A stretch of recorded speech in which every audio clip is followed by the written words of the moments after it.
Hello friends, आकांत Gupta physical education classes में आज आपका फिर से स्वागत करता हूं। मैं आकांत गुप्ता। आज हम लोग जो टॉपिक है वो क्लास 12th का 4th यूनिट का पार्ट 3 है। इसके बारे में आज हम डिटेल्स मतलब ये टॉपिक मतलब चैप्टर 4 का ये लास्ट पार्ट है और इससे चैप्टर 4 खत्म हो जाएगा, मतलब समाप्त हो जाएगा। तो इसमें जो ज़्यादा पार्ट बचे नहीं हैं, थोड़े बहुत पार्ट हैं। इसमें ऐसे भी पार्ट शामिल हैं जो कि इस बार 2020 में सिलेबस से हटा दिया गया है। लेकिन आपके नॉलेज के लिए मैं इसको पढ़ा भी रहा हूँ और आपको भी नॉलेज होना चाहिए, क्योंकि कभी भी एग्ज़ाम क्या मतलब कभी भी आप फिजिकल एजुकेशन के फील्ड में जाएँगे तो ये सब चीज़ें आपको मालूम होना चाहिए। ये अधिकतर एग्ज़ाम में आता भी था। तो मैं ये चाहता हूँ कि आपको ये सब चीज़ें पता रहें। और मैं फिर से यही बोलूँगा कि आप लोग अपनी कॉपी पेन नोटबुक लेके बैठें और नोट्स भी बनाते जाएं। जो आपको चीज़ें मैं समझा रहा हूँ उसको आप लिखते भी जाएं अपनी लैंग्वेज में, और हेडिंग जरूर नोट करते जाइएगा बिना हेडिंग नोट किए, क्योंकि हेडिंग में क्या है ना, जब आप हेडिंग नोट करेंगे तभी आप जाके आगे उस एग्जाम में आप अच्छे से उसको लिख सकते हैं और एग्जाम में नंबर अच्छे पा सकते हैं। तो हम लेट नहीं करते हैं, हम आगे चलते हैं इसके तो मतलब इस टॉपिक में।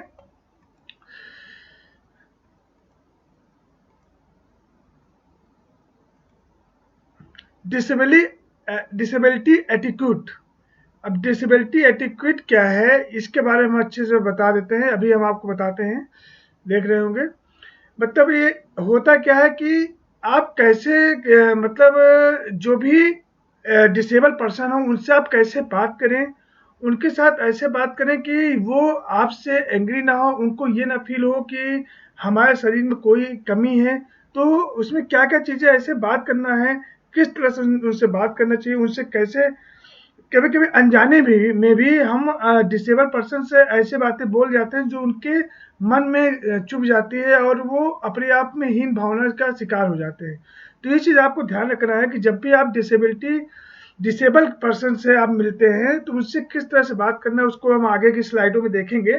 किस तरह से उसको बात करते हैं, उनसे कैसे उनके साथ व्यवहार कैसे करेंगे और उनको हम कैसे प्रोत्साहित करेंगे, ये सब चीज़ें होनी चाहिए। तो इसमें लिखा हुआ है etiquette acceptable behaviour in society with good manners and proper conduct.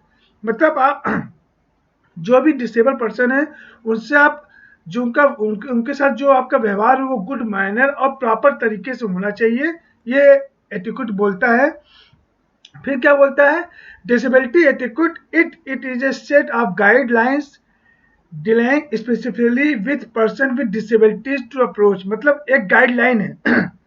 Attitude क्या होता है, एक गाइडलाइन होता है, एक नियम होता है कि हम किसी भी डिसेबल पर्सन से कैसे बात करें और उनको हम किस तरह से मोटिवेट करें, ये सब चीज़ें इसके अंतर्गत आती हैं। तो आगे चलते हैं हम। जनरल डिसेबिलिटी एटीट्यूड क्या क्या होते हैं वो आप जान लीजिए। पहला है टर्म यूज्ड। आप जैसे डिसेबल पर्सन हो उससे आप कहेंगे "ए लंगड़े, ए लूले", तो ये चीज़ भी सही नहीं है। उनके साथ कैसे बात करना है, उनको जैसे देखिए मोदी मतलब हमारे जो इसमें प्रधानमंत्री है उन्होंने विकलांग को दिव्यांग इसीलिए बोला है कि उनके ऊपर कुछ असर ना पड़े उनकी बात में। विकलांग से थोड़ा सा हीन भावना उनके अंतर्गत आती थी, लेकिन दिव्यांग एक एक एनर्जेटिक वर्ड है। तो we should not use term of handicapped, मतलब हैंडीकैप मतलब विकलांग, mentally challenged, physically challenged, disable person, for any disable human being rather should called as person with disability और दिव्यांग। मेरी बात आपको समझ में आ गई होगी कि किसी भी डिसेबल पर्सन को आपको उस तरह से नहीं बताना है जैसे अंधे लूले, इस तरह से नहीं बात करना उनसे, उनको इस तरह से ट्रीट करना है कि उनको ये फील ना हो कि उनके शरीर में कोई कमी हो, और इस तरह के टर्म को यूज करना है। Talk directly, never talk to person with disability through a complain. कभी भी उनसे कंप्लेन के माध्यम से, मतलब ये नहीं कि आपने उनसे बोला अरे आपको तो कुछ सुनाई नहीं देता है, हम कैसे बात करें।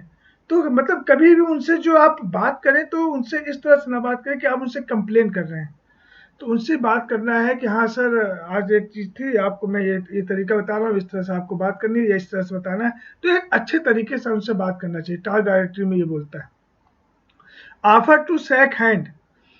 मतलब आप उनसे खुद बोले when deal with person disability always offer him to shake hand, मतलब हम अपने आप को खुद उनके सामने बोलें कि हाँ हेलो आप कैसे हैं, हाथ शेक हैंड करिए उनसे, खुद अपने आप मतलब जैसे आप होते ना उससे कटिए नहीं, आप खुद उनके पास जाइए, उनके पास जाने के बाद उनसे बोलिए हाँ हेलो आप कैसे हैं, हाथ मिलाइए उनसे, उनसे अपनी बातों को शेयर करिए, चीज बातों, ये सब चीजें होना चाहिए।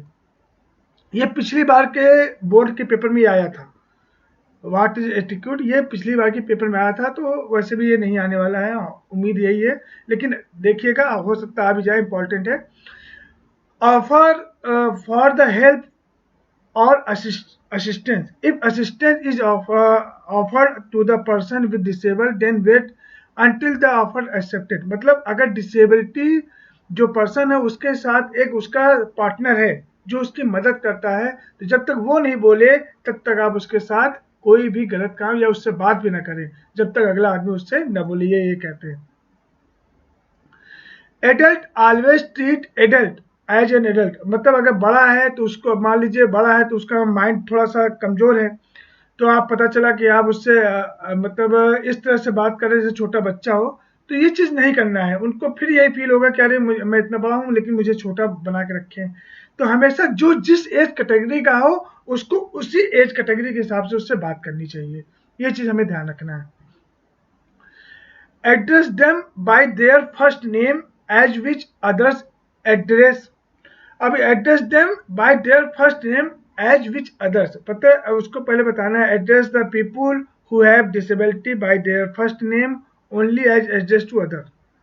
मतलब कभी भी जैसे आप किसी भी डिसेबल पर्सन है उसका इंट्रोड्यूस जब आप किसी दूसरे से कराते हैं तो कभी भी उसको डिसेबिलिटी को इंडिकेट नहीं करना है, उसको इंडिकेट क्या करना है, उसके नाम से उसको इंडिकेट, उसका इंट्रोडक्शन कराना है, जिसके उससे उससे लगे हाँ देखिए इनसे मिले ये हैं फला फला फला, तो मतलब जो भी जिस तरह से है उनसे इस तरह से बात करना है, ये नहीं कि उनसे बोल देना है कि अरे ये देखिए अंडे हैं ये, तो ये चीज ध्यान रखना है। नेक्स्ट है जनरल, और भी है इसी में, identify your self and other person who are with you when interact to any person with disability और दिव्यांग। हमेशा अपने आप को आइडेंटिफाई करिए जो उसके साथ हो, तो उनको बताइए इस तरह से कि आप डिसेबल हैं कि नहीं है, तो जब कभी भी इंटरेक्ट करें, जो इसके पहले था इंटरेक्ट जब भी करें उससे बहुत सही ढंग से करें, ये चीज ध्यान रखना है। Patronise, never patronise the person when the wheel chair tapping him on the shoulder और बैक, मतलब कभी जैसे कोई व्हील चेयर पे बैठा हुआ है आप उसको धक्का ना दीजिए ना उसको पुश करिए, कभी उससे बोलिए नहीं, तो इस तरह से उससे मतलब हम मतलब कहने का आशा यही है कि उससे कायदे से बात करना है, कभी भी उसको पुश उस नहीं करना है, अगर व्हील चेयर पे बैठा हुआ है तो आप बिना उसके परमिशन के व्हील चेयर को कभी भी टच भी नहीं करना है, नेवर लोन है तो व्हील चेयर, बिना उसके परमिशन के उस व्हील चेयर को टच भी नहीं करना है, ये चीज ध्यान रखना है। Communication always conversation at a normal tone wise, अब ये नहीं कि क्रोधित होकर गुस्से होकर उससे चिल्लाएं, जब भी आप उससे कम्युनिकेशन करें, जब भी उससे बात करें जैसे नॉर्मल आप किसी से बात करते हैं उसी लैंग्वेज में उससे बात करना चाहिए। लेसन डन केयरफुल्ली, अब इसमें क्या है कि आप उनसे जब बात करेंगे तो पहले उनको उनकी बात को आप जब तक पूरा ना हो जाए तब तक उनकी बात को काटना नहीं है और उनसे पूरा मतलब बातें उनको सुनना है। लिसन देम केयरफुली, मतलब उन्हें अच्छे से सुनना है। Listen attentively when you are talking with the person has difficulty in speaking, ये भी ध्यान रखना है अगर कोई बंदा स्पीकिंग में जैसे होता नहीं है कि स्पीकिंग में लबलबाता है, तो ये सब चीजें उसको ध्यान रखना है कि जब वो बोल रहा है तो भले बोलने दीजिए, चाहे टाइम ले रहा है तो टाइम लेने दीजिए, लेकिन उससे हमेशा कायदे से बात करनी है। नेक्स्ट आते हैं advantage of physical activities for children with special need, मतलब अगर फिजिकल एक्टिविटीज जो दिव्यांग पर्सन है उन्हें हम कराते हैं तो उनके अंदर क्या क्या चीजें आएंगी, क्या क्या डेवलपमेंट होंगे, वो ये बताता है, ये टॉपिक से हम ये जानेंगे। देखिए पहला क्या है, फिजिकल इंप्रूवमेंट क्या क्या होते हैं। इम्प्रूव कोऑर्डिनेशन, ये आपने पिछले क्लास में भी पढ़ रखा है, कोऑर्डिनेशन क्या होता है। इम्प्रूव फ्लेक्सिबिलिटी भी आप जानते हैं, फ्लेक्सिबिलिटी मतलब रेंज ऑफ मोशन उनका डेवलप करना।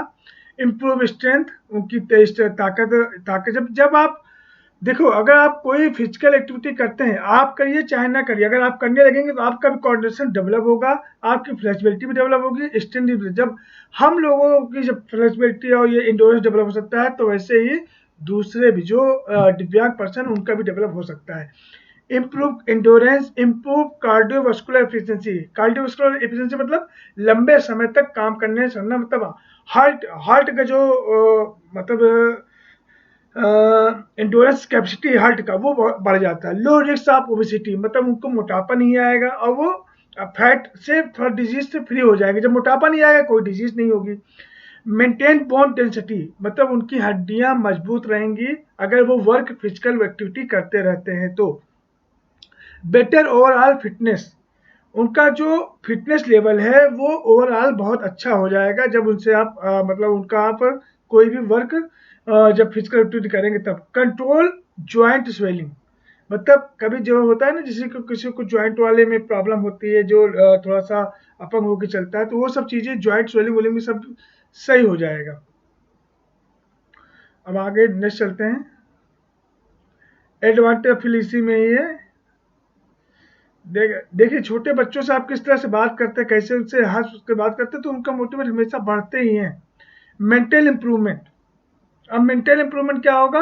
इम्प्रूव मूड, उनका जो माइंड होगा वो हमेशा अच्छा रहेगा और हमेशा खुश रहेंगे।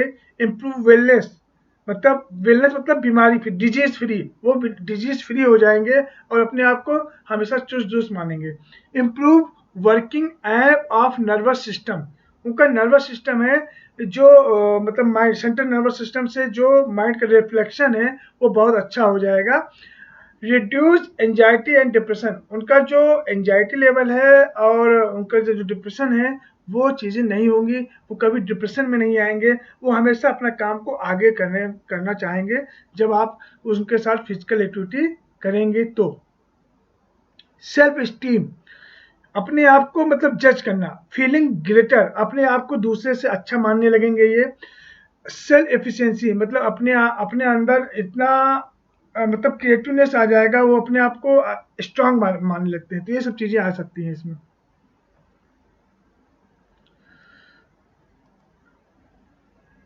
अब देखिए, इसमें भी देखिए, खेल सभी के चेहरे पे मुस्कुराहट ला सकती है, ये आपको मुस्कुराहट दिख भी रही होगी। सोशलॉजिकल गेंस, जब देखिए जब किसी को बीमारी होती है, जब वो अकेले रहता है तो वो अपने आप हमेशा अकेले मतलब एकांत में जाने को फील करता है, अकेले ही रहता है। लेकिन जहाँ पर ये जब खेल आ जाता है तो वहाँ पर आदमी 4-5 या 10-15 लोगों से मिलता है, तो उनके अंदर जो आपस में सोशल स्किल है वो बहुत ज़्यादा डेवलप हो जाती है। तो इसमें क्या क्या डेवलप हो जाता है? न्यू एक्सपीरियंस, नए नए मतलब उनको आइडियाज आते हैं, नए नए एक्सपीरियंस करते हैं कि हम इस तरह से अगर दौड़ेंगे तो शायद अच्छा दौड़ सकते हैं। दूसरे की नकल करते हैं कि हाँ, अगर वो उसके पैर अगर नहीं है और मेरे पैर भी नहीं है लेकिन उसका दौड़ अच्छा है, तो उसको देख के वो और मोटिवेट हो जाते हैं। न्यू फ्रेंडशिप, भाई नए नए फ्रेंड बनते हैं जब आप कहीं भी जाते हैं खेलने कूदने, तो नए नए फ्रेंड बनना ही बनना है।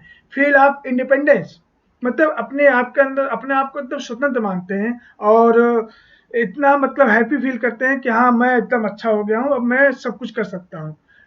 कंट्रोलिंग आप स्टेबलाइजेशन, मतलब हमेशा अपने आप को चार्ज रखते हैं, अपने हमेशा स्टेबलाइज, मतलब अपने आप को एकदम चार्ज फुल, कोई भी वर्क मिले और वो तुरंत कर सकते हैं, तो ये सब चीज़ें हो सकती हैं। Good health, low rate of chronic disease, मतलब कोई भी जो डिजीज होगा वो बहुत ही हल्का हो जाएगा, मतलब होने की संभावनाएं बहुत ज़्यादा कम हो जाएंगी, तो ये सब चीज़ें होती रहती हैं। strategies to make strategies to make physical activities for children with special needs, मतलब उनके साथ क्या स्ट्रेटजी निपटाए, मतलब बनाएंगे जो स्पेशल, मतलब उनके साथ क्या क्या कर सकते हैं, फिजिकल एक्टिविटी क्या क्या हम बना सकते हैं, वो हम क्या क्या कर सकते हैं इसके लिए। जैसे कोई बंदा है उसके लिए हम क्या क्या डेवलप कर सकते हैं फिजिकल। सबसे पहले उसका हम मेडिकल चेकअप करेंगे कि उसके अंदर क्या क्या कमी है, उसके बेस में हम उसका गेम और कुछ भी उनका फिजिकल एक्टिविटी नेचर, हम उनके मेडिकल चेकअप के बाद ही उनके एक्टिविटी को हम प्रिपेयर करेंगे। देखिए लिखा हुआ है, physical activity must be based on interest of children, ठीक है ना। एक तो मेडिकल चेकअप उनके शरीर के हिसाब से भी, और चिल्ड्रन का क्या माइंड माइंड क्या कहता है कि क्या खेलना चाहता है, उसके हिसाब से जो फिजिकल एक्टिविटी हो उसको कराना चाहिए। Equipment related to physical activity should be according to the needs of children. जो इक्विपमेंट है वो related to the physical activities should be according to the needs of children. जो उनके नीड है, जो जैसे जो बच्चा जिस इक्विपमेंट को चाहता है उसके हिसाब से उनको इक्विपमेंट देना चाहिए। Specific environment should be provided. हमेशा ऐसा इन्वायरमेंट प्रोवाइड करना है कि अगर कोई मतलब जैसे अपंग लोग, मतलब जैसे होता है ना दिव्यांग लोग का कोई एक्टिविटी हो चल रही है तो वहाँ पर अगर ये होता रहता है तो वहाँ पे वो अच्छा वर्क करेंगे। तो उसके साथ ऐसा इन्वायरमेंट हमें बनाना चाहिए।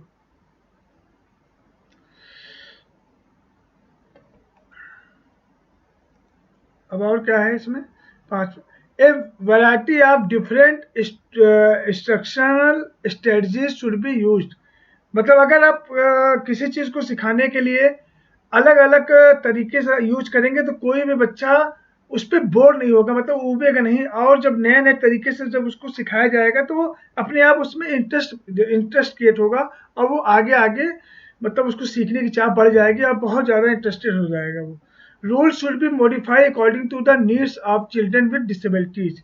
हमेशा रूल्स, इसमें क्या होता है, रूल्स को एकदम फिक्स नहीं करना चाहिए। जब भी कोई आप गेम बनाते हैं इन फिजिकल एक्टिविटीज, उस गेम्स के रूल को आप अकॉर्डिंग टू फिजिकल जो डिसेबल पर्सन है उनके अकॉर्डिंग हम उसको चेंज कर सकते हैं।